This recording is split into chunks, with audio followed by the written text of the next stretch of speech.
Alright, Red Dead Redemption. Newest game out of Rockstar, Old West theme. Looks like it's the GTA. Who wants to start? Well, you've played it, Radix. So what do you really like most about it? Well, what I really like most about it is the story. Really? Usually, Rockstar is pretty good with storylines. Like, you usually think like a sandbox game, oh, it's gonna be a crappy story. Like, you just do this, you do this, and you do this. It's just like random missions, patchwork. You really don't know what's going on. But the story is pretty good. You're John Marston, and you're like, were almost killed by your brother, but then you were saved. So now you're on a revenge quest to kill your brother and like pretty much save whole Midwest. How many vengeance games came out in the past 3 months? I mean, come on now, people. Quite a bit. God of War, Splinter Cell Conviction, just off the top of my head. Yeah, whatever. I mean, we didn't have a Western style. Two. Yeah, there's too big. The answer is 2. Just 2. Done. For $100, 2.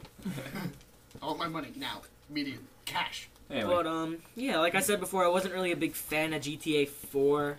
It was kind of disappointing, just like for me with Modern Warfare 2, but that's a whole other topic. So yeah, I was kind of really surprised. It's a good Western. I never really got into Westerns. The last one I played was Call of Juarez, Bound in Blood, and I haven't even beat that game yet. I haven't even heard of that game. The last Western I played was Gun, and I didn't finish it because I had trouble finding ammo. I heard it was bad. I think the last one I played was Sunset Riders, which was like, it's an arcade game, but it's also on like, I don't know whether it was, I don't know what system it was for, like Sega Genesis or something, like really old school. Gun wasn't terrible. It was alright. You know, for a second I thought you were about to say guns. No.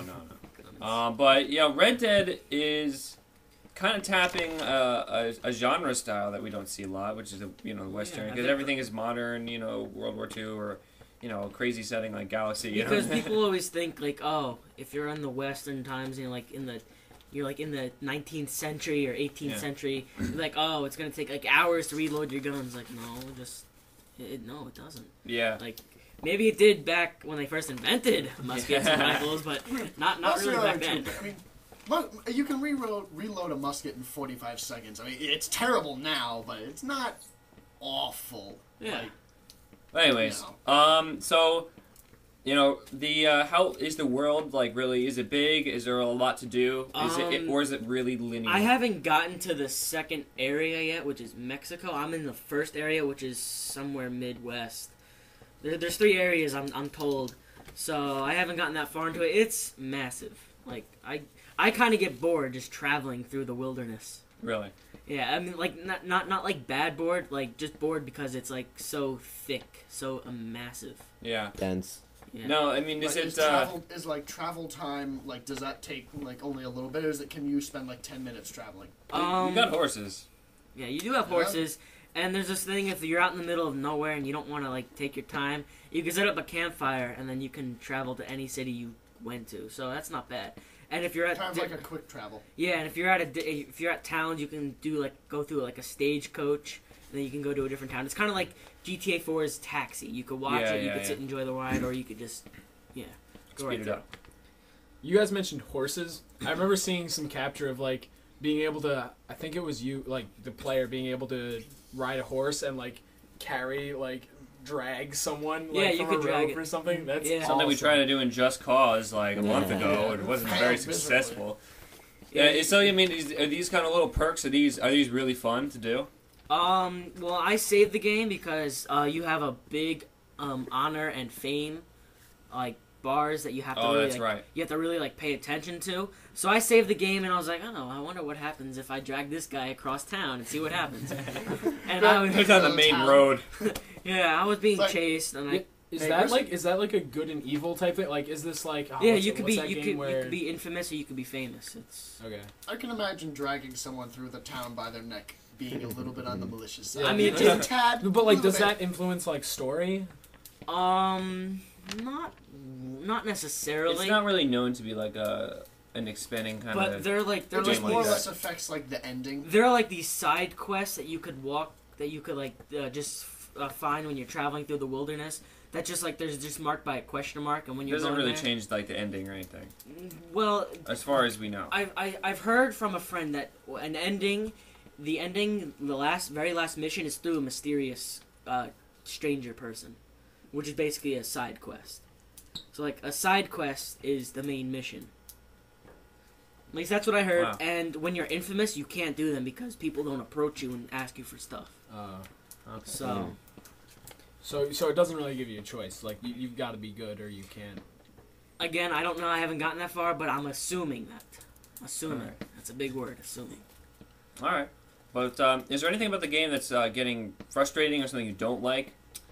The horse riding is kind of choppy. Like it's pretty good, but like there's some parts like when I get like 2 inches near a fence, my horse just automatically jumps over it. Like I'm going straight, don't automatically turn the horse sideways and jump over it. That gets really annoying.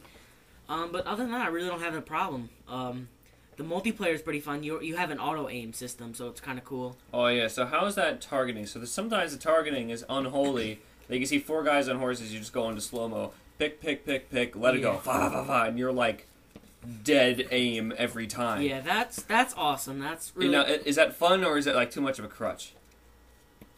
Well, it's based on the system where when you kill people without using the system, you get like points to refill the system. Oh, so it's like mark and execute for conviction. Yeah, if you just do that, you can't. You have to earn it. It's not like you start with it. So it's like it's a perk and it's really fun to do. Yeah, it's not like where you kill one person and you can do it like you can exterminate 3 people at once.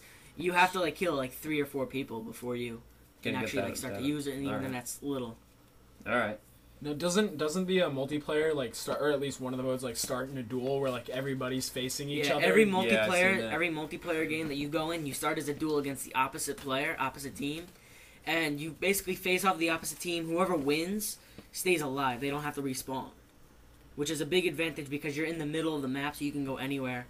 Okay. And it's whoever's alive. So say it's like 6 on 6, and like the entire team dies on one side and like 4 people die on the other side.